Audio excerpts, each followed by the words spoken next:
आस्था channel पर प्रभु की परिभाषा प्रभु की देखकर बहुत से भक्तात्माओं ने ये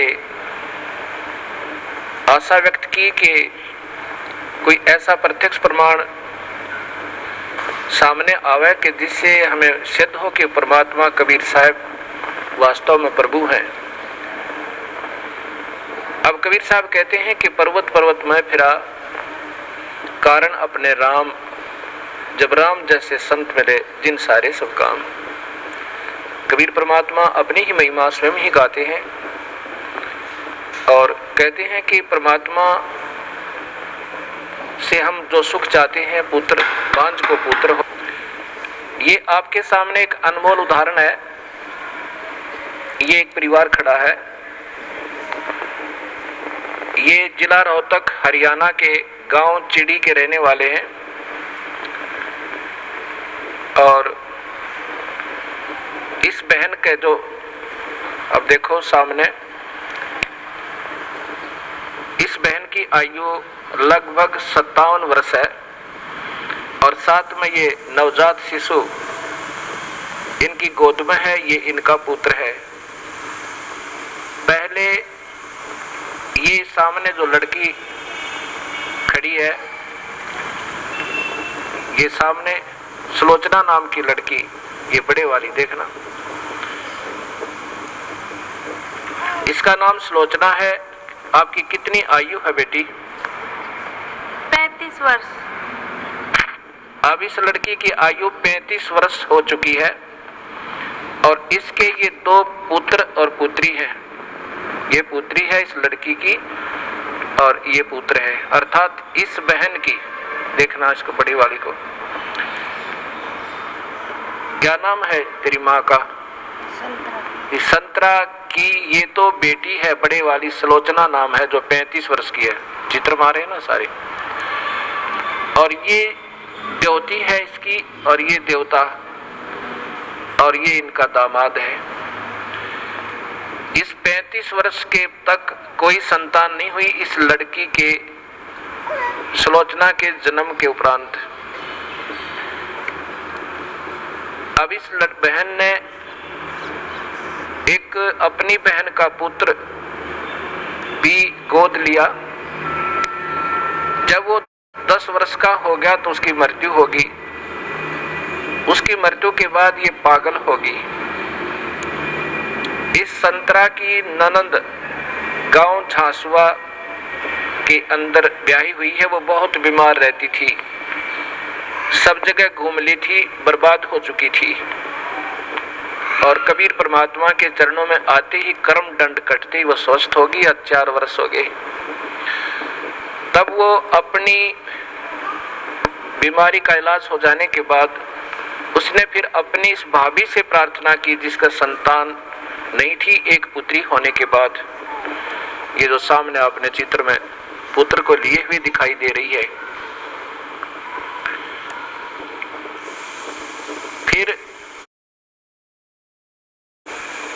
उसने जाकर के अपनी भाभी से, संतरा से प्रार्थना की कि आप यहाँ नाम ले लो। ये पागल हो चुकी थी, ऐसे इसका इलाज भी करवाया गया कि ये पागल हो चुकी है, मेडिकल आदि में ले जाकर। तब इसने प्रार्थना की कि आप हमारे गुरुदेव इस दास का नाम बताया, वहां चलो, उनसे उपदेश लो। कबीर परमात्मा की रजा से आपकी ये सूनी गोद भी भरी जा सके है। अब 57 वर्ष की आयु में, और ये अनमोल कहानी करना कोई बच्चों का खेल नहीं है। ये पूर्ण परमात्मा कबीर साहब की समर्थता का प्रत्यक्ष प्रमाण है। ये नहीं मानी कि अब नहीं हो सकता कुछ भी। तब उसने बहुत प्रार्थना की, इसको कह सुन करके यहाँ ले आए इस आश्रम करौथा में। नाम लिया। नाम लेते ही परमात्मा कबीर परमेश्वर ने अनहोनी की। ये बांझ को पुत्र दे, कोढ़ी को काया दे, वो प्रभु कहलाता है। ये गर्भ रहा, ये बच्चा परमात्मा ने भेजा अपनी कृपा से। फिर भी इनके मन में शंका पैदा कर दी इन मूर्ख मार्गदर्शकों ने, क्योंकि ये तो बेचारी सौदी में थी नहीं, पागल हो चुकी थी। कहा कि तुम्हारे देवता प्रसन्न होंगे ये तो ऐसे होना ही था। ये 35 वर्ष तक देवता कहाँ जा रहे थे इनके? यही ये मूर्ख जो मार्गदर्शक कि कहीं तुम्हारी प्रभुता और तुम्हारे ये रोजी रोटी समाप्त ना हो जाए, फिर भी गुमराह करने की चेष्टा की। इनके दिल से यहाँ की आस्था हट गई और फिर अपनी उन्हीं देवी देवताओं के चक्कर में पड़ गई। ये लड़का 14 महीने तक माँ के गर्भ से बाहर नहीं आया। सब डॉक्टर पच लिए कि ये लड़का शायद खत्म भी हो जा बालक। फिर वही जिसने इसको नाम दिलाया था, इसकी ननंद, वो गांव गई और उसने कहा कि नादान तूने जुल्म कर दिया। ऐसे प्रमाण, प्रत्यक्ष प्रमाण के बाद भी तुम्हारी बुद्धि भ्रष्ट होगी, चलो जाकर माफी मांगे, दोबारा उपदेश ले। तब ये बेचारी यहाँ आई और जो भी उन देवता का दर रखा था वो कुर्डियों पर ठोका ठा के नाम लेकर गई, दोबारा माफी मांगी कि मेरे से गलती होगी। तब तीसरे दिन इस लड़के का जन्म हुआ। बोलो सतगुरुदेव की जय। ये सामने आप फिर देखिए इसी पुण्य परिवार को। आज इनसे पूछ कर देखो इन्होंने कितने देवी देवता पूजे थे और क्या क्या इन्होंने ना किया होगा। और कबीर परमेश्वर ने ये सुख दिया जो पृथ्वी पर कोई नहीं दे सकता। ये वो परमात्मा है जो भाग्य के बिना भी दे सकता है। ये आपके सामने प्रत्यक्ष प्रमाण है। बोलो सतगुरुदेव की। बंदी छोड़ कबीर साहेब की। सत साहेब। आस्था चैनल पर भक्तात्मा बड़े प्रेम पूर्वक और श्रद्धा पूर्वक ये सत्य राम कथा सुन रहे हैं। वास्तव में राम कथा ये है। अभी तक हमने रामायण आदि सुना, कृष्ण लीला आदि सुना। ये आंशिक राम है, ये विभागीय साहेब हैं। ये केवल एक ब्रह्मांड में अर्थात समझो एक प्रांत के विभागीय मंत्रियों की ही महिमा से हम परिचित हुए। अब वास्तव में राम कथा ये है जो आप परिभाषा प्रभु की सुन रहे हैं। इसको सुनकर जो शंकाएं सृष्टि रचना के बारे में भक्त आत्माओं के मन में उत्पन्न हुई वो क्या है? हमारे पास पत्र और साथ में टेलीफोनों से उन्होंने बड़े प्रेम पूर्वक विनम्र भाव से जानना चाहा। कहते हैं कि ये शंकाएं हमारे हृदय में घर किए हुए हैं। वैसे आपके द्वारा दिए गए प्रमाण शब्द सिद्ध हैं, उनमें गुंजाइश नहीं है मन को कहीं भी छिद्र ढूंढने की। फिर भी ये मन कहीं ना कहीं छोटी छोटी आंट बना करके हमें ऐसे कचोटता ही रहता है। बड़ी आपकी कृपा होगी अगर ये छोटे छोटे प्रश्नों के शंकाएं भी हमारी दूर हो जाए। एक भक्त ने प्रश्न किया कि जैसे आप बता रहे हो कि 1 लाख जीवों का ये आहार करता है और 1.25 लाख की उत्पत्ति करता है, तो जो 25,000 प्रतिदिन उत्पन्न होते हैं वो कहाँ जाते हैं? और फिर ये 25,000 आए कहाँ से? ये भी मन में शंका आती है। ये जितने भी आत्माएं यहाँ पर 21 ब्रह्मांड में आनी थी वो पहले ही आ चुकी हैं। अब उनको मानव शरीर 25,000 एक्स्ट्रा दे रहा है, फिर ये मर जाती हैं। उनको कभी चींटी बना दिया, कोई गधा बना दिया। एक चींटी के बिल में ना जाने करोड़ों अरबों खरबों की संख्या में बना कर ठोक दिए इस काल भगवान ने। इसीलिए 84 लाख जोनियां बनाई इसने और नाना प्रकार के कष्ट दे रहा है। ये आना जाना कहीं नहीं है, ये पहले जितनी आत्माएं आनी थी इस माई के अंदर प्रवेश है और ये इस निरंजन की आज्ञा से उत्पत्ति करती है। और साथ में फिर इन्होंने अपना एक अलग सिस्टम बनाया, रजोगुण प्रभावित करके, विषय वासनाओं में से प्रभावित करके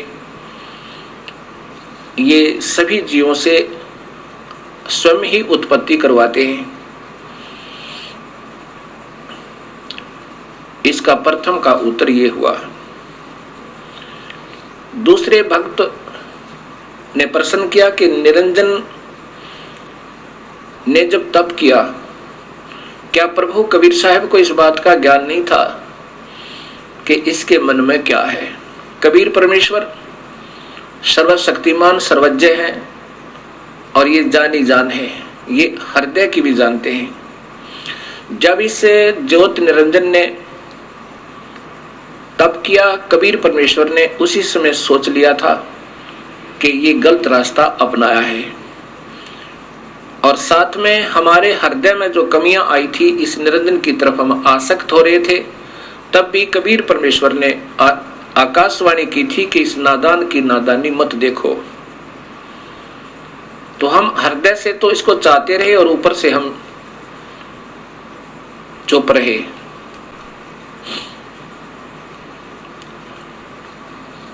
और परमेश्वर कबीर साहब ने मालूम था कि ये क्या चाह रहा है, वो सर्वशक्तिमान है। दूसरा प्रश्न ये हुआ कि कबीर परमेश्वर ने जो सर्वप्रथम जिस आत्मा ने स्वीकृति दी थी, उसको कन्या लड़की ही क्यों बनाया? किसी और रूप भी बना सके थे, पुरुष ही बनाकर उसके पास भेज देते हैं। अब ये तो आपके मन में काल स्वयं विद्यमान है, ये काल ही है, और काल ऐसे ही उठपटांग आपके मन में खरपतवार पैदा करता रहेगा। जब पहले आप लोग और हम भी देवी देवता, हनुमान जी, श्याम जी, ब्रह्मा विष्णु महेश की, माताओं की सब पूजाएं करते थे, कभी मन में कोई उथल पुथल नहीं हुई। और जब ये अपने प्रभु को पहचानना चाहती है आत्मा, उस समय ये काल तीव्र हो जाता है, सैकड़ों शंकाएं उत्पन्न करने की चेष्टा करता है। प्रथम तो ये कारण आप समझ लेना कि आपके अंदर अगर ऐसी उथल पुथल हो रही है, ये काल प्रेरणा है। फिर भी समाधान सदगुरु आपको पूरा देंगे। कबीर परमेश्वर जानी जान है, उन्होंने इस लड़की का कन्या रूप जरूर बनाया था, लेकिन इनके प्रजनन इंद्रिय नहीं लगाई थी। ये योनि नहीं बनाई थी, और साहब देखना चाहते थे अगर ये ठीक ठाक रहेगा ये काल, तो यहां रहेगा 21 ब्रह्मांड में आराम से रहेगा, और ये आत्मा जो लड़की रूप में प्रकृति है, माया है, तो ये इसकी उत्पत्ति यहां कर देगी इसके जीवों की, और वहां बहुत अच्छा शरीर बनेगा। नूरी शरीर बनना था सबद शक्ति तय। और यदि गलती करेगा, इस लड़की के साथ दुर्व्यवहार करेगा, तो इसकी नीचता का पता लगेगा। पता तो था मालिक ने कि दोनों में से कोई सा भी कर सकता है। और साथ में हमने जो अपनी पतिव्रता पद से हम गिरे थे, हमें भी अक्ल लगानी थी कि एक बार ये काल के जलों में चले जाएंगे, उस काल के दुख ने उठा लेंगे, और फिर मैं इनको वापस लाऊंगा, ये फिर कभी नहीं भटकेंगे। अब लड़की इसलिए बनाया कि ये अगर इसके साथ दुष्व्यवहार करेगा, दुर्व्यवहार करेगा, तो इसको श्राप लगेगा 1 लाख मनुष्य शरीरधारी जीवों का आहार करने का, और इसकी फिर मजबूरी होगी काल की कि मानव शरीर ये जरूर बनाएगा, नहीं तो ये मानव शरीर नहीं देता। ऊपर देव बनाता, देव रूप में इतना सुख होता है इस प्राणी को, ये प्रभु को याद नहीं करता। अब इसकी उस जाने जान परमात्मा ने पहले इसकी पर काट दी थी, चल बेटा किसी तरह चल ले तू। अब हम इसने वहां गलती की, बदमाशी करना चाहा, तो लड़की ने इसके अंदर शरण लिया, उसके प्रतिफल में काल को श्राप लगा, ये वहां से निष्कासित हुए। अब ये काल की मजबूरी बन गई हमें एक मानव शरीर देने की, इसको श्राप लगा हुआ अपनी भूख मिटाने के लिए। और कबीर परमेश्वर को मालूम था कि इन अपनी प्यारी आत्माओं को मैं इस मानव शरीर में फिर जाकर सत्ज्ञान दूंगा, और अपने चरणों में लेकर के इनका फिर उद्धार करके वापस ले आऊंगा। ये जानी जान है, ऐसा इसका ये समाधान समझो। अब फिर प्रश्न एक, क्योंकि ये जो खरपतवार उत्पन्न होते हैं वो या तो बहुत ही अनजान होते हैं या वो किसी गलत गुरु के फंसे हुए होते हैं और वो गुरु लोग उनमें ये गलत मैटर भरते रहते हैं कि ये प्रश्न करो, ये करो, क्योंकि उनके पास अब जवाब नहीं है। वो कितने दिन इन भोली आत्माओं को गुमराह कर सकते हैं। आज सब बहन बेटियां एजुकेटेड हैं, सब बहन भाई एजुकेटेड हैं, पढ़े लिखे शिक्षित हैं और शास्त्र हमारे पास उपलब्ध हैं। अब ये गलत गुरु इन भोली आत्माओं को भरमा नहीं सकते, ठीक है, क्योंकि वो अनजान हैं और वो चतुर व्यक्ति हैं, वो मन गुरु जी, और वो प्रभु की प्यासी आत्माएं हैं, वो भटक रही हैं, उस अपने प्यारे प्रभु को तलाश कर रही हैं। लेकिन ये इन ठगों का फंस गई जिनको स्वयं ज्ञान नहीं कि परमात्मा कौन है। कोई निराकार बताता है, कोई निराकार है, परमात्मा की कोई स्थिति नहीं है। कोई किसी को प्रभु बताता है, कोई किसी को बताता है, कोई कहता है ब्रह्मा विष्णु महेश के माता पिता नहीं है, ये तो अजर अमर है, ये सर्वशक्तिमान है। तो वो ऐसे गुरु आपको अब फिर विचलित करने की चेष्टा कर रहे हैं, जो ऐसे प्रश्न आपके मन में आ रहे हैं। फिर भी समाधान आपको मिलता रहेगा। एक ने प्रश्न किया कि यदि हम सतलोक चले जाएं और फिर भी गलती कर सकते हैं? कभी नहीं। जैसे उत्तर है कभी नहीं कर सकते। कैसे? जैसे आप किसी सफर पर जा रहे हो और आप गलत रास्ते हो लेते हो, रास्ते में दलदल आती है, उबड़ खाबड़ स्थान है, रास्ते में बदमाश टकराते हैं और आपको कोई पहले कह रहा होता कि इधर से जाओ, रास्ता लंबा बेशक है पर ठीक है, और आप ने अपनी सूझबूझ से उधर चलना शुरू कर दिया हो। रास्ते में बदमाश टकरावे और आपको तंग करें, आप क्या सोचोगे? यही सोचोगे हे प्रभु अब के ठीक ठाक यहाँ से बचा दो, इस रास्ते जिंदगी भर नहीं आएंगे, और ऐसा ही करोगे। एक बार अब हम काल की पीड़ा से, अपने ही नादानी से, अपने ही कमजोरी से आज हम पैर पे कवाड़ा मार के स्वयं ही दुख पा रहे हैं, और वो दयालु अब भी हमारे पीछे पीछे घूम रहे हैं और हमें फिर अपने शरण में लेना चाहते हैं। अब इसकी एक बार हम वहां पहुंच जाएंगे, इधर देखेंगे नहीं जिंदगी में कभी भी, हम इधर थूकेंगे भी नहीं, क्योंकि जब हम यहां से चले जाएंगे तो इस खतरों का हमें और विशेष ज्ञान होगा। इसलिए हम दोबारा इधर नहीं आ सकते। हम तो गलती कर नहीं सकते और अन्य करेंगे, उनको फिर सजा मिलेगी। दूसरा प्रश्न और प्रश्न किया कि जैसे स्थूल शरीर को तो हम फूंक देते हैं, ये 5 तत्वों का शरीर है, कोई जला देता है, कोई कब्र में गाड़ देता है, कोई जल प्रवाह कर देता है, और कोई किसी प्रकार से इसका अंतिम संस्कार कर देते हैं, मिट्टी को मिट्टी में मिला देते हैं। फिर ये खाने वाली बात समझ में नहीं आई, वो खाता किस चीज को है काल। अब यही सोच अधूरी हमारी, तभी तो हम यहाँ उलझे हुए हैं। अब जैसे बादाम आपने देखा होगा, बादाम के ऊपर का कवर खाने का नहीं होता, छिलका नहीं खाने का होता, उसके अंदर एक और गिरी होती है, वो खाई जाती है। ऐसा ये फॉर एग्जाम्पल समझो। वास्तव में कैसा है कि मानव शरीर में जितने भी हम चटपटे खट्टे मीठे पदार्थ आहार करते हैं, क्योंकि मन स्वयं काल है और इसकी आदत है चटपटे भोजन खाने की, मांस मिट्टी शराब सुल्फा पीने और खाने की, क्योंकि इससे इस सूक्ष्म शरीर में, इन आहारों से सूक्ष्म, इस स्थूल शरीर के द्वारा सूक्ष्म शरीर में एक ऐसा द्रव तैयार करवाता है कि जो उस सूक्ष्म शरीर के अंदर लेप हो जाता है। उसमें जैसे स्पंज सोख लेती है, पानी को चूस लेती है, ऐसे वो सूक्ष्म शरीर इन व्यसनों को जो हम सारे जीवन में आहार करते हैं, पान करते हैं, कोई शराब पीता है, कोई सुल्फा पीवे, कोई अफीम खावे, कोई नाना प्रकार के चटपटे भोजन आहार करता है, उससे स्थूल शरीर की परवरिश होने के बाद भी कुछ मैटर बच जाता है और उसका फिर लेप उस सूक्ष्म शरीर, इसके अंदर एक ऐसा ही सूक्ष्म शरीर है, उसके अंदर लिप्त हो जाता है, जम जाता है। उस सूक्ष्म शरीर को ऊपर ले जाके अपनी तपस्या पर फिर ये जला भून भून के बुरी तरह तड़फा तड़फा के उसमें से वो माल छुटवाता है, वो द्रव छुटवाता है। और ये इतना पीड़ा होती है इस जीव को, ये चिल्ला चिल्ला के बुरी तरह रोता है और फिर बेहोश हो जाता है।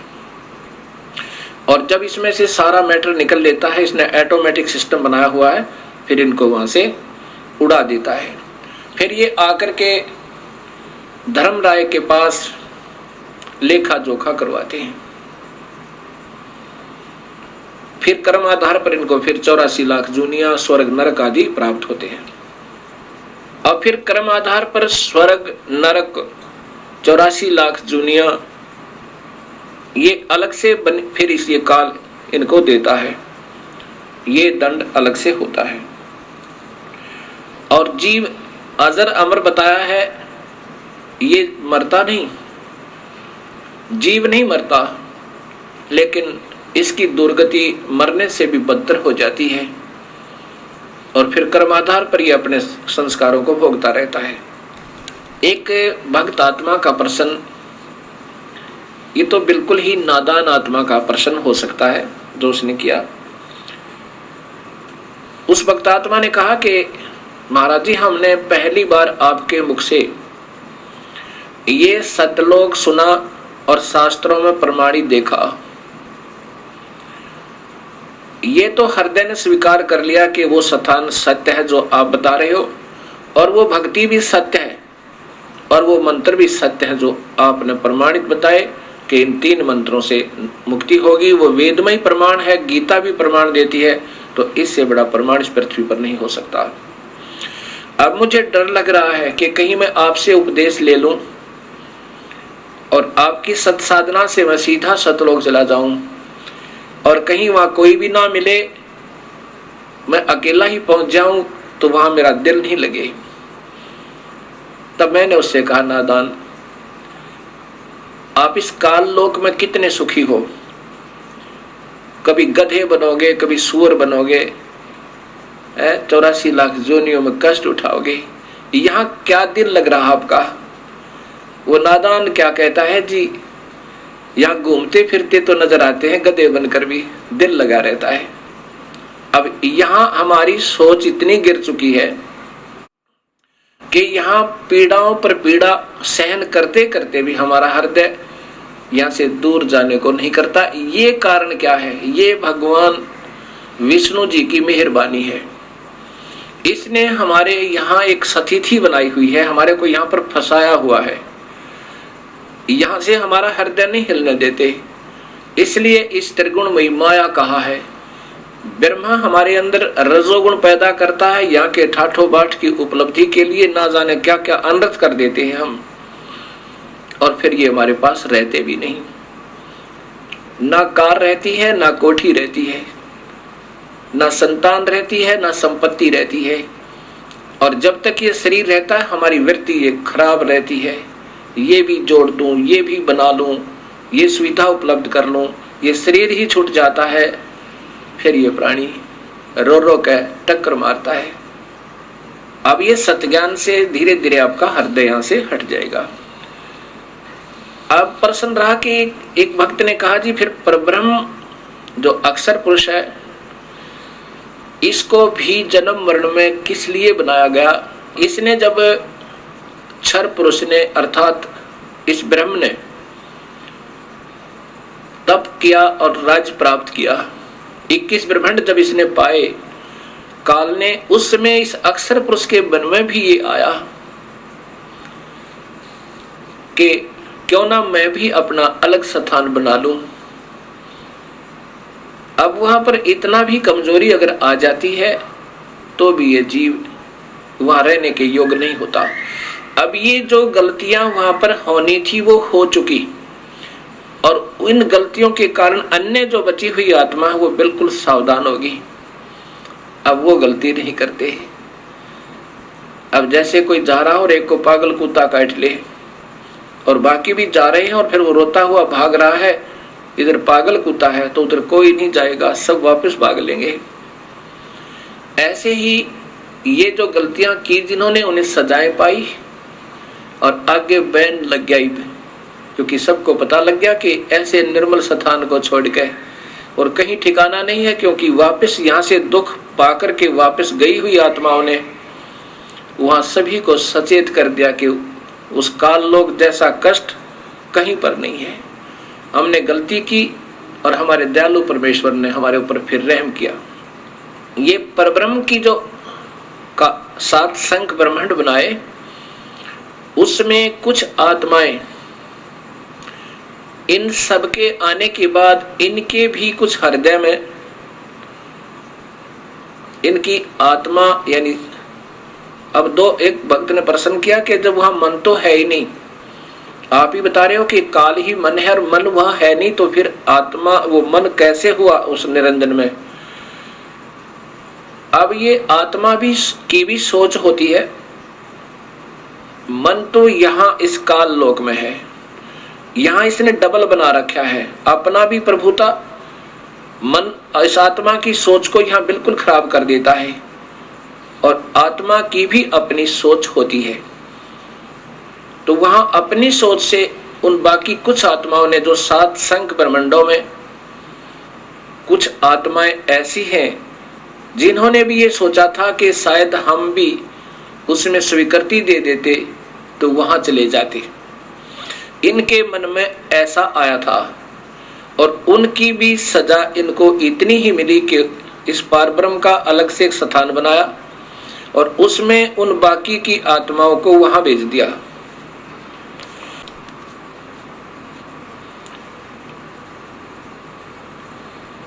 अब जो आत्मा परब्रह्म के लोक में रहती हैं, अब उनको ज्ञान हो गया कि वो तो बहुत परेशान है नीचे के लोकों के व्यक्ति, जितनी आत्मा गई है। अब वो कभी नीचे की वृत्ति नहीं रखते और जो आत्माएं यहाँ सतनाम प्राप्त कर लेती हैं, केवल सतनाम। सतनाम कौन सा होता है? 2 मंत्र का। एक तो उसमें ब्रह्म का मंत्र ओम है और दूसरा और मंत्र है, वो सांकेतिक रखा है, वो अधिकारी को ही बताया जाता है जिसको देना होता है। और जो अधिकारी संत होते हैं वही देवे, तभी वो काम करे। जिनको सतनाम मंत्र प्राप्त हुआ और उनकी श्रद्धा अपने गुरु में नहीं रही, ये इतने दयालु परमेश्वर हैं। और कुछ वर्षों तक उसने सतनाम की विधिवत साधना करने के बाद आपकी सतलोक जाने की वृत्ति नहीं बनी या आपकी इतनी कमाई नहीं बनी उस मंत्र की, तो आपको उस परब्रह्म के लोक में भेज दिया जाता है। किसको भेज दिया जाता है? जो ओम नाम की कमाई, ये सारी यहाँ छोड़ दी जाती है इस काल के लिए। जैसे गीता जी के अध्याय नंबर 18 के श्लोक नंबर 66 में लिखा है कि अर्जुन, तू मेरी सभी पूजाओं को मुझ में त्याग दे। पूजा कौन सी? जो ओम नाम की कमाई, यज्ञ, हवन, धर्म, ये जाप की कमाई यहाँ छोड़ दे, मैं तुझे ऋण मुक्त कर दूंगा, मेरा कर्जा तेरे से उतर जाएगा, यानी तुझे ऋण मुक्त कर दूंगा, अर्थात कर्म मुक्त हुआ। वो आत्मा फिर इस पारब्रह्म के लोक में चली जाती है और वो लोक, एक तो वहां पर ये खाता नहीं, जैसा मैंने पूर्व बताया कि पूर्ण परमात्मा तो खाने वाले, वेद में लिखा है ऋग्वेद में कि खाने वाले और न खाने वाले, इन दोनों भगवानों से भी बड़ा है। खाने वाला काल है, न खाने वाला ये परब्रह्म है, इनसे भी बड़ा है, अर्थात वो सत्पुरुष है। तो वो परब्रह्म जीव आहार नहीं करता, उसने ऐसी गलती कोई नहीं की, लेकिन मन में फिर भी थोड़ी कमजोरी, उसकी आत्मा में थोड़ी सी वीकनेस आई थी, तो उसका भी सजा उसको भोगना पड़ा। तो वहां ये यहाँ के हंस फिर वहां पहुंच जाते हैं। वहां पर इतना बढ़िया शरीर है, यहाँ के देवताओं का, ब्रह्मा विष्णु महेश का भी नहीं है। जैसा कि आपको बताया था कि यहाँ के देवताओं का तो शरीर है जैसे चीनी का कप बना हो, सफेद कप जो चाय पीते हैं, और हमारा मिट्टी का बना हो सीधा ही, इतना कमजोर है। और जो परब्रह्म के लोक में परब्रह्म और वहां के रहने वाले जितने हंस हैं उनका सटील का समझो, इससे ज्यादा सथाई है लेकिन है नासवान फिर भी। अब ये सोचकर इस पर ब्रह्म को समझना, इसकी उत्पत्ति यूं हुई। और फिर जो सत भक्ति करता है और जिसको सतनाम भी मिल गया और कमाई फिर भी पूरी नहीं हुई और साथ में यहाँ की कोई इच्छा आपकी रह जाती है, तो कबीर परमेश्वर हर ब्रह्मांड में अपना अलग स्थान बनाकर रहता है। इन आत्माओं को जिनकी अधूरी कमाई है, भक्ति पूरी नहीं हो पाई, कि काल के ऋण से मुक्त अभी नहीं हो पाए, और परब्रह्म का भी, क्योंकि परब्रह्म के लोक को पार करना है, उसका भी ऋण देना है, वो दूसरे मंत्र से, तत् मंत्र से कमाई करनी है, वो तत् मंत्र संकेतिक है। इन दोनों का मिलकर जब ये योग्य हो जाएगा, दोनों का ऋण उतरने योग्य हो जाएगा, तब ये कबीर परमेश्वर इनको सारनाम देकर, सारनाम की कमाई साथ करवा कर और फिर यहाँ से सतलोक ले जाएगा। जब तक आपकी पूरी कमाई नहीं बनी होगी तो आपको यहीं रखेगा, और आपकी थोड़ी बहुत भी इच्छा इस लोक में रह जाती है तो भी इसी ब्रह्मांड में एक स्थान ऐसा है, वहां कबीर परमेश्वर आपको रखेगा। वहां पर आपको तपतशिला पर नहीं जाने देगा, तपतशिला पर नहीं जाने देगा, और न ही कुत्ते गधे सुअर बनने देगा, क्योंकि आपकी कमाई इतनी हो जाएगी और साथ में आपके पाप कर्मों परमेश्वर कबीर साहब काटता रहेगा। जब ही नाम हृदय धरो भयो पाप को नासे, जैसे चिंगारी अग्नि की पड़ी पुराने गासे। अब आपके शुभ कर्मों के आधार पर वहां रखेगा और तपतशिला पर नहीं जाने देगा। ये आपको इस कबीर परमेश्वर के शरण में आने से और एक्स्ट्रा बेनिफिट है। और फिर ये सदियों के उपरांत इन शुभ कर्मों के आधार पर आपके फिर मनुष्य जन्म हो सके, 100 भी प्राप्त हो सके। जो कबीर परमात्मा के आधार पर सतभक्ति आप कर रहे हो, और मनुष्य जन्म आपके फिर देने शुरू कर देगा परमेश्वर, और फिर कभी अपनी सतभक्ति को जगाएगा। उस समय उन पुण्यात्माओं को जिन्होंने पहले सतगुरु की भक्ति कबीर परमेश्वर की किसी युग में कभी वो आए स्वयं या उनके कोई सत संत के साथ रहकर की हुई है, अब उनको शीघ्र ये बात समझ में आती है, क्योंकि उनके अंदर काल नहीं होता ज्यादा है। बेशक वो साधनाएं अन्य कर रहे होते हैं अनजानपने में, उनके हृदय में वो पिछली कमाई अंगड़ाई लेती है पिछले जन्म जन्मों की, तो वो तुरंत आकर के कबीर साहब के चरणों में, उसके सत्य नुमाइंदे संत के चरणों में आ जाते हैं। और जिन्होंने अभी तक कमाई सत्पुरुष की, पूर्ण परमात्मा की कभी नहीं कर पाए और ब्रह्म तक की अच्छी साधना युगों युगों कर रहे हैं, वो पुण्य आत्मा भी इस सत्संग को सुनकर और शरण में आ जाएंगी। तो जैसे कलम चढ़ा दी जाती है, जैसे कलम चढ़ाई जाती है, ऐसे इसकी वो फिर सतनाम दिया जाएगा उनको, उनके अंदर फिर वो भक्ति प्रवेश हो जाएगी और प्रारंभ होगी तो अवश्य पार होगा, क्योंकि उन्होंने पिछली कमाई ओम नाम की बहुत की हुई होती है, और उसके साथ वो दूसरा मंत्र मिला करके फिर ये कमाई आपकी पहले भी कराई जाएगी, और साथ में उस सत्य नाम की यानी ऊपर के मंत्र का भी आपको अभ्यास करवाया जाएगा, और फिर आपकी भक्ति प्रारंभ हो जाएगी। एक समय की बात है, गरीबदास जी महाराज यही हरियाणा के अंदर एक छोटा सा गांव है छुडानी, पहले जिला रोहतक में, अब नया झज्जर जिला बन गया है। वहां कबीर परमेश्वर उन गरीबदास जी को आकर मिले। कब मिले? जब मगहर के अंदर अपनी एक लीला की थी उन नादान लोगों के भ्रम को तोड़ने के लिए, जो कहा करते थे कि काशी मरने वाला स्वर्ग जाता है और मगहर मरने वाला गधा बनता है। तो कबीर परमेश्वर ने कहा था कि जो सत भक्ति करेगा, जिस भी लोक की करेगा, वो अपने यथास्थान चला जाएगा, चाहे कहीं भी प्राण त्यागो। ये तुम्हारी भूल है कि भूमि के आधार पर तुम गुमराह कर रहे हो। नाम की कमाई से, सत भक्ति से जीव को ऊपर के लोकों में स्थान मिलता है। ऐसे कोई पृथ्वी के आधार पर पार नहीं हो सकता। उस भ्रम को तोड़ने के लिए कबीर साहब ने कहा था, मैं मगर शरीर छोड़ूंगा और वहां देखना मैं स्वर्ग जाऊंगा या स्वर्ग से भी ऊपर जाऊंगा। ऐसा ही किया था। 120 वर्ष यहाँ शरीर दिखाकर मानव जैसा सर्व शक्ति से प्रकट होकर और सब शक्ति से वहां लाखों की संख्या में दर्शकों के सामने, और साथ में 2 नरेश, बिजली खां पठान मगहर नरेश और बीर देव सिंह बघेल काशी नरेश के सामने अपना शरीर अदृश्य कर दिया था। और एक चादर नीचे बिछाई थी, एक ऊपर ओढ़ी थी शरीर त्यागने के लिए। तो शरीर के उस चादरों के बीच में सुगंधित फूल मिले थे, शरीर नहीं मिला था कबीर परमेश्वर का। और ऊपर देखा कि एक प्रकाश का गोला ऊपर को जा रहा है, और आकाशवाणी हुई कि देखो मैं स्वर्ग से भी ऊपर जा रहा हूं। वहां सन विक्रमी संवत 1575 सन 1518 में अपने सह शरीर सतलोक गवन के उपरांत सन 1717 में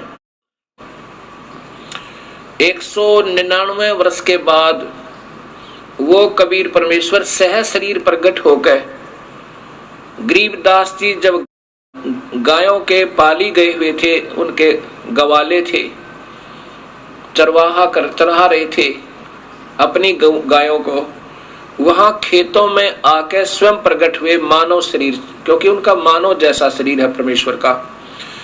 199 वर्ष के बाद कबीर साहब स्वयं अपने सतलोक से आकर गरीबदास जी को वहां मिले खेतों में। वहां आज भी यादगार बनी हुई है उस परमेश्वर के प्रकट होने के प्रकट स्थल की। गरीबदास जी ने फिर अपनी वाणी में वो सत्य ज्ञान दिया जो आंखों देखा, उस कबीर परमेश्वर की समर्थता का। कबीर साहब गरीबदास जी की आत्मा को लेकर धर्मराज के दरबार में पहुंचे। धर्मराय यहाँ का न्यायाधीश जो काल ने बैठा रखा है और वो सबका लेखा जोखा करता है। कबीर साहब गरीबदास जी की आत्मा को लेकर के धर्मराज के दरबार में, धर्मराय के उस न्यायाधीश के दरबार में प्रवेश करते हैं। और यहाँ का वो सुप्रीम जज न्यायाधीश खड़ा हो जाता है धर्मराय, और कबीर साहब के सामने अपनी चेयर छोड़ देता, अपना तख्त छोड़ देता है, कुर्सी छोड़ देता है। क्योंकि कबीर परमेश्वर वो सुप्रीम पावर है। जैसे हिंदुस्तान का सुप्रीम कोर्ट का सुप्रीम जज, चीफ जस्टिस, चीफ मजिस्ट्रेट राष्ट्रपति के सामने अपनी चेयर छोड़ देगा, अन्य के लिए नहीं, क्योंकि हिंदुस्तान का राष्ट्रपति सुप्रीम मजिस्ट्रेट भी होता है और वो सुप्रीम पावर होती है। राष्ट्रपति फांसी की सजा भी मुक्त कर सकता, उसको कोई पाबंदी नहीं, और अन्य सजाएं तो उसके बाएं हाथ का खेल होता है। ऐसे कबीर परमेश्वर वो सुप्रीम पावर है। यहाँ के हर ब्रह्मांड के न्यायाधीश उसके सामने हाथ जोड़कर खड़े हो जाते हैं। जब धर्मराज ने कहा, धर्मराय ने कहा, न्यायाधीश ने कहा कि हे परवरदिगार विराजो, बैठो मालिक, तब खड़े खड़े कबीर साहब ने जैसे कोई बड़ा अधिकारी छोटे अधिकारी पर डांट लगावे और अपनी समर्थता दिखावे, ऐसे कबीर साहब ने कहा कि धर्मराय आंख कान खोल कर सुन ले, जिसने मेरा नाम ले रखा है। क्योंकि कबीर परमात्मा ने मालूम है कि ये काल का जाल बहुत तगड़ा है, ये नाम भी ले लेते हैं, इनके मन में और ना जाने कितनी खरपतवार पैदा कर देता है और फिर उन भोली आत्माओं को नाम से वंचित करवा देता है। इनको ऐसे ही झूठा लालच देकर और दूसरे के द्वारा प्रेरणा दिलाकर कि उन्होंने कहीं देवी देवताओं को की पूजा त्याग दें, आपको घना नुकसान हो जाएगा, ऐसे डरा डरू के और उनसे पूजा छुटवा देता है। और वो पुण्यात्मा 1 वर्ष 2 वर्ष 3 वर्ष 4 वर्ष जितनी भी पूजा कर चुके हैं और डरते त्यागी गए, जो गुरुद्रोही नहीं हुए, और उनको फिर धर्मराज के दरबार में ले जाया जाता है, मान लीजिए। तो वहां जाकर के कबीर साहब कहते हैं उन आत्माओं को भी तू मत पकड़ना, क्योंकि उनको तुमने दबाव देकर और दूसरे के द्वारा उनको गुमराह करवा दिया, उनको मेरे पास भेज देना। और साथ में भूल चूक के जिसने सारी उम्र पूजा की मेरी कबीर परमेश्वर की और अंत में किसी ने डगमग कर दिया, उन दोनों ही सतिथि वालों के बारे में कबीर परमात्मा क्या बताते हैं। धर्म गरीबदास जी ने उनकी वार्ता अपने कानों सुनी, आंखों देखी, वर्णन किया। क्या बताते हैं? धर्मराय दरबार में देई कबीर तलाक, मेरे भूले चुके हंस को पकड़िए मत कजाक। कबीर साहब कहते हैं धर्मराज, अगर कोई मेरी आत्मा भूल चूक कभी तेरे दरबार में आ जा तो उसको सजा मत देना, उसको मेरे पास भेज देना। अब वो धर्मराज हाथ जोड़कर कहता है, परवरदिगार, आप ही का बनाया हुआ एक संविधान है कि जो जैसे भी जो कर्म करेगा इस 21 ब्रह्मांड में, उसको उनका प्रतिफल अवश्य भोगना होगा, चाहे अवतार भी क्यों ना हो। जैसे भगवान श्री राम ने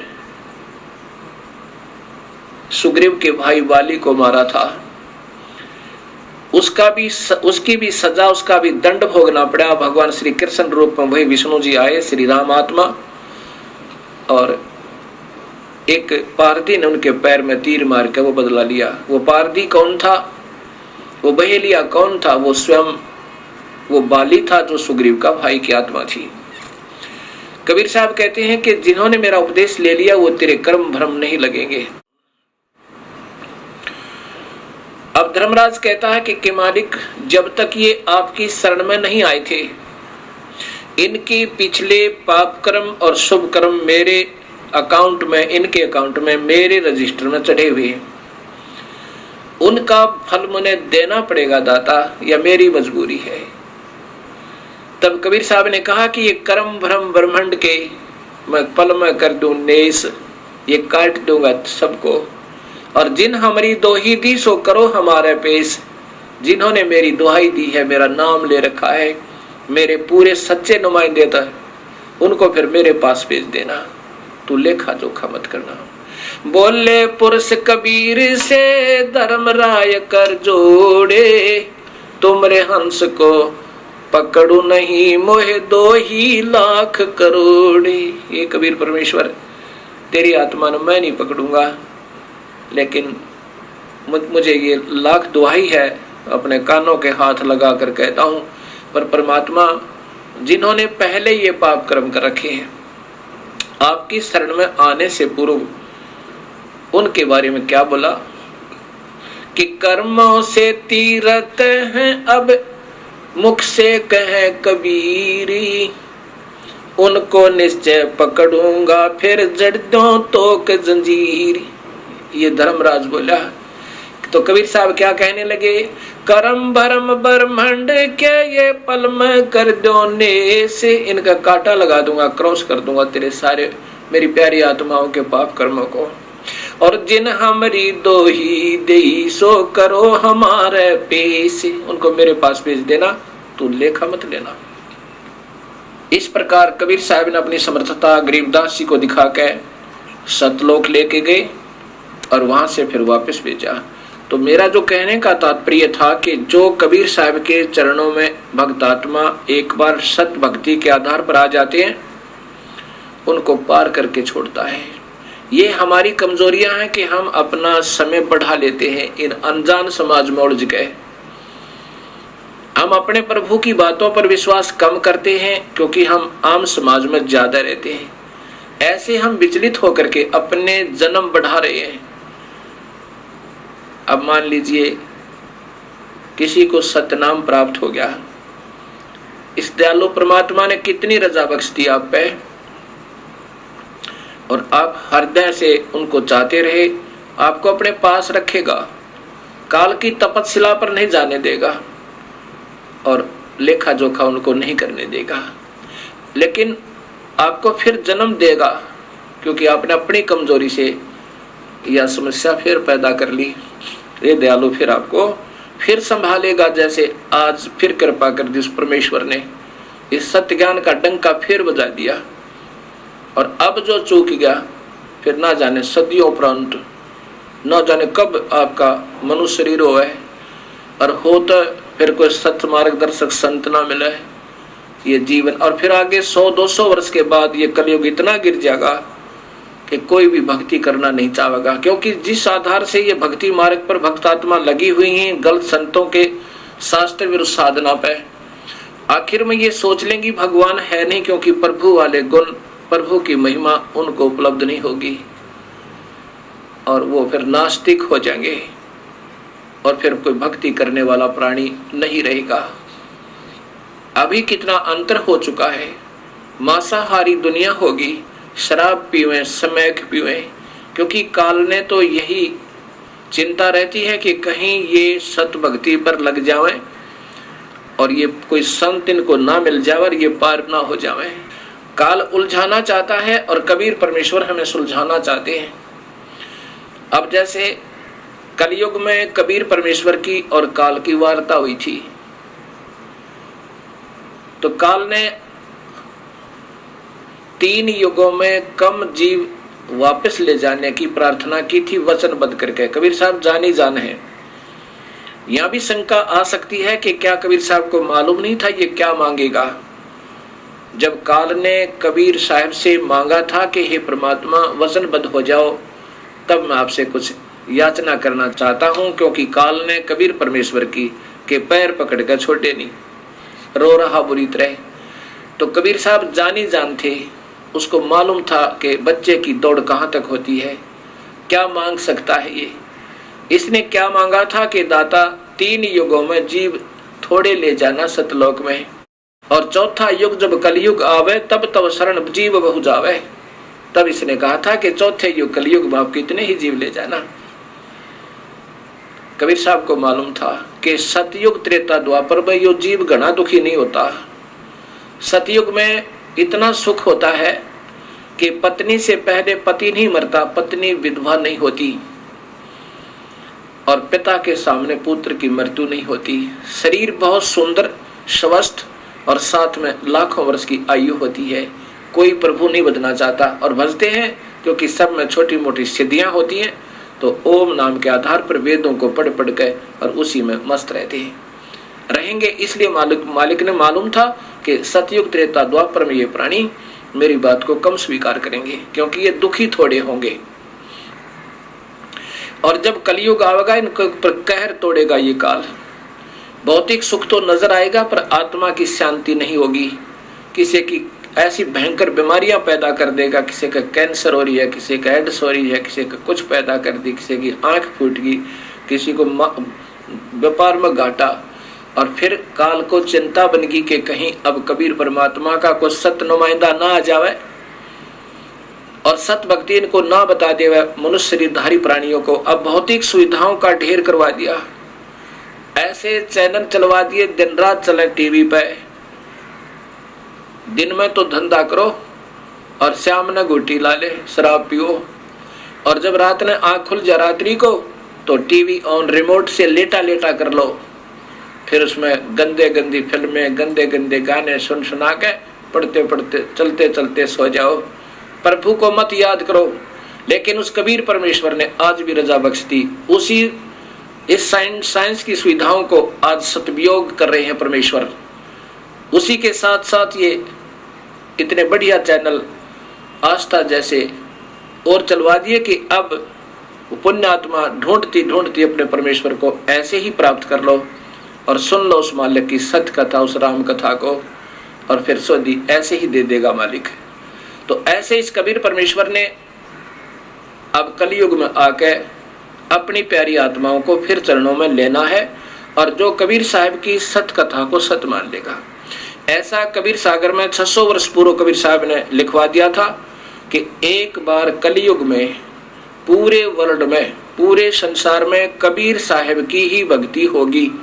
इन प्यारी आत्माओं को वो स्वयं आएंगे या अपना कोई नुमाइंदा भेजेंगे और सबको अपने चरणों में लेंगे। ये नाना मजहब समाप्त हो जाएंगे, ना कोई हिंदू रहेगा, ना मुसलमान, ना सिख, ना ईसाई, क्योंकि इस काल ने हमें चार बना दिया और आपस में हमें लड़ा रहा है एक दूसरे को बड़ा और छोटा करके। कहते कोई कहे हमारा राम बड़ा है और कोई कहे खुदाई रे, कोई कहे ईसा मसीह बड़ा है, ये बांटा रहे लगाई रे, एक परमात्मा और लड़े न्यारे न्यारे। जैसे मासूम बच्चे, अनभोल बच्चे लड़ा करते हैं। एक बच्चा कहता ये मेरा पिताजी है, दूसरा कहता नहीं मेरा पापा है, और पापा दोनों का। वो कहता तेला मालूंगा झूठ, मेरा पापा तेला नहीं है। तो ऐसे हम अबोध हैं, हमें ये नहीं मालूम हमारा पिता एक है, कबीर परमेश्वर। कोई कहता हमारा मजहब बड़ा है, वो कहता हमारा मजहब अच्छा है। मजहब है तो अच्छा है, जो मजहब नहीं है तो अच्छा नहीं है। मजहब धर्म की क्या पहचान होती है कि बीड़ी, शराब, मांस, तंबाकू उस धार्मिक मार्ग में नहीं होनी चाहिए तो वो अच्छा है। आन उपासना नहीं होनी चाहिए, केवल एक प्रभु की पूजा हो तो वो मजहब अच्छा है। अगर ऐसा नहीं है तो वो मजहब है ही नहीं। अच्छा बुरा तो बाद की बात है। धर्म धार्मिकता के आधार पर चलता है, और धार्मिकता बीड़ी, शराब, मांस, तंबाकू पीने वालों के कभी निकट नहीं आ सकता। प्रभु वो धार्मिक नहीं हो सकते। जो मांस खावे वो धर्म को कैसे स्वीकार करे? जो शराब पीवे, शराब पीकर इंसान ना जाने अपने पिता को के बुरा वचन बोल दे, ना जाने अपनी माँ का हाथ उठा दे, ना जाने क्या जुल्म कर डाले। और तंबाकू को इतना बुरा बताया है कि उसके तो पापों का गिनती नहीं की जा सकती। कबीर साहब कहते हैं कि हुक्का हरदम पीवते ये लाल मिलावे धूर, इसमें संशय है नहीं ये जन्म पाछले सूर। 100 नारी जारी करे सुरापान 100 बार, एक चिलम हुक्का पी भर दे डूबे काली धार। इतना भयंकर पाप इस तंबाकू में लिखा है। इन पापों को करता हुआ फिर धर्म कैसे कमा सके प्राणी? एक भक्तात्मा कहता है कि हम आश्रम में नहीं पीते बीड़ी शराब आदि, अपने गुरुओं के पास जाते हैं, बाहर पीते हैं। जहर को कहीं खा लो, बाहर खाओ चाहे अंदर खाओ, आश्रम में खाओ चाहे बाहर खाओ, जहर ने असर करना ही करना है। एक कहता जी बीड़ी से तो इतना पाप नहीं होता, मांस और शराब तो बुरा है, क्योंकि वो बीड़ी स्वयं पी रहा था। अब ऐसा ही है, जिसकी जो लत पड़ी हुई है उसको त्यागने को तैयार नहीं। दूसरों को कहता वो तो खराब है, ये तो कोई बात नहीं। अब कोई बीड़ी पी रहा है, वो तो अपनी भक्ति का विनाश कर रहा है। जैसे खीर बनावे, हलवा बनावे और बना के उसमें बालू रेत यानी उसमें रेत डाल दे, मिट्टी डाल दे, बताओ वो क्यों बनाई? क्या फायदा बनाने का भी? भक्ति करे और कुबिद कमावे, वो कभी सफल नहीं हो सकता, वो तो बिगाड़ दी उसने साथ की साथ। ऐसे ही आन उपासना, एक प्रभु की एक गुरु पर आश्रित कर होकर एक ही प्रभु की साधना जो नहीं करता उसको गीता में व्यभिचारिणी भक्ति कहा है। जो स्त्री एक पति अपने पति पर ना रुक कर वो नाना जगह धक्के खाती है, उसको ऐसी संज्ञा दी है। जो एक परमात्मा की भक्ति नहीं करते, देवी भी, देवता भी, तीर्थ भी, फलाना भी, ढकड़ा भी, मंदिर भी, मस्जिद भी, कहते हैं वो व्यभिचारिणी भक्ति कर रहे हैं। और अव्यभिचारिणी भक्ति से प्रभु की प्राप्ति हो सकती है। तो हम देख लेना हमारा समाज क्या कर रहा है।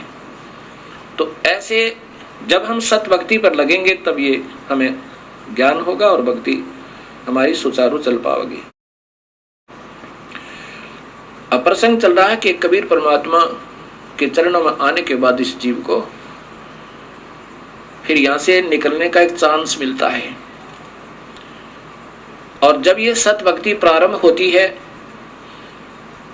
धर्मदास जी को कबीर साहब ने कहा कि धर्मदास, जो मेरी प्यारी आत्मा मेरे द्वारा भेजा हुआ रसूल, दूत, भक्ति का मार्ग का सत भक्ति बताने वाला मेरी मेरा संदेश वाहक, वो संत सत भक्ति को जब दृढ़ करेगा, उस समय के वर्तमान के संत और महंत उसके साथ लड़ाई करेंगे, रहाड़ कर बढ़ावेंगे और दुनिया को गुमराह करने की चेष्टा करेंगे, ये झूठ बोल रहा है।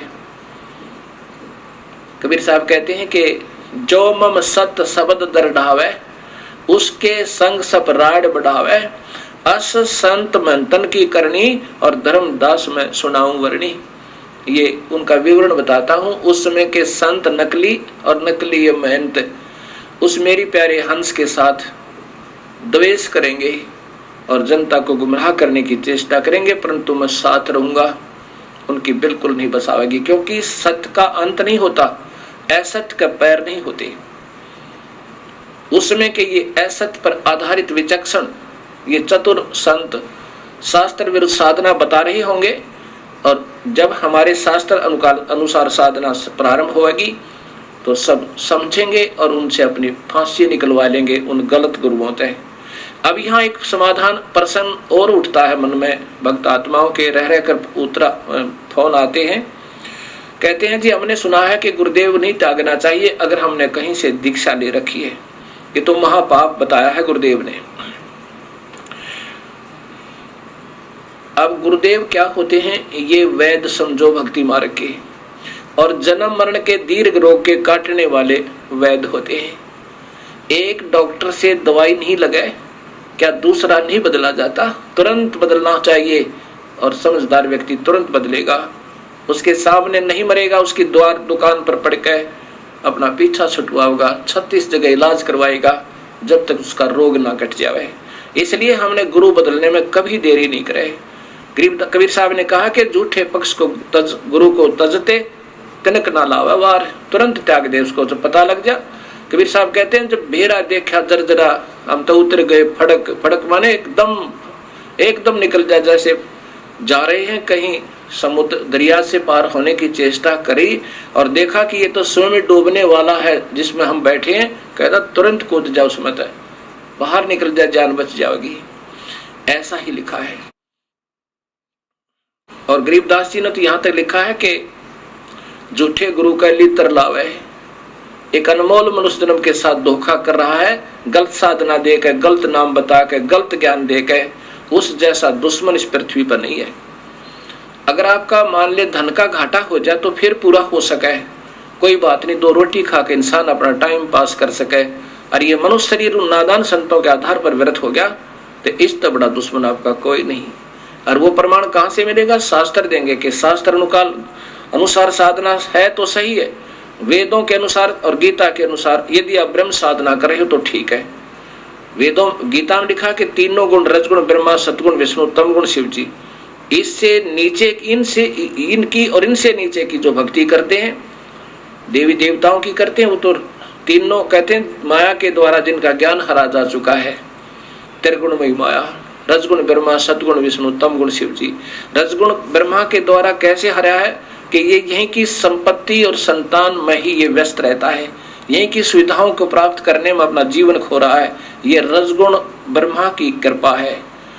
और सतिथि एक दूसरे मोह ममता होगा, किसी तो प्यार हो गया, कि तो बच्चा में ममता, कि तो संपत्ति में अपने आस्था होगी, ये भगवान विष्णु के द्वारा काल ही सतोगुण में पैदा करके और हमें यहाँ जकड़वा रहा है। और शिव जी के द्वारा ऐसा तमोगुण पैदा करवा देता है, छोटी सी बात पर भाई बहन के साथ लड़ पड़े और भाई बहन पर मुकदमा करते, पिता पुत्र न मार दे, ना जाने के जन्म करवा दे। जैसे पीछे राजाओं की कहानी, राजाओं ने अपने पिता को अंदर कैद में ठोक दिया, स्वयं राजगद्दी पर बैठ गया, ये रजोगुण प्रभावित हो गए। तो इस प्रकार ये काल हमें तीनों गुणों के द्वारा और अपने ही तक की भक्ति पर, इन तीनों गुणों तक ही भक्ति की सीमित रख के, ब्रह्मा विष्णु महेश की भक्ति तक सीमित रह करके हम यहाँ पर उलझे रहते हैं।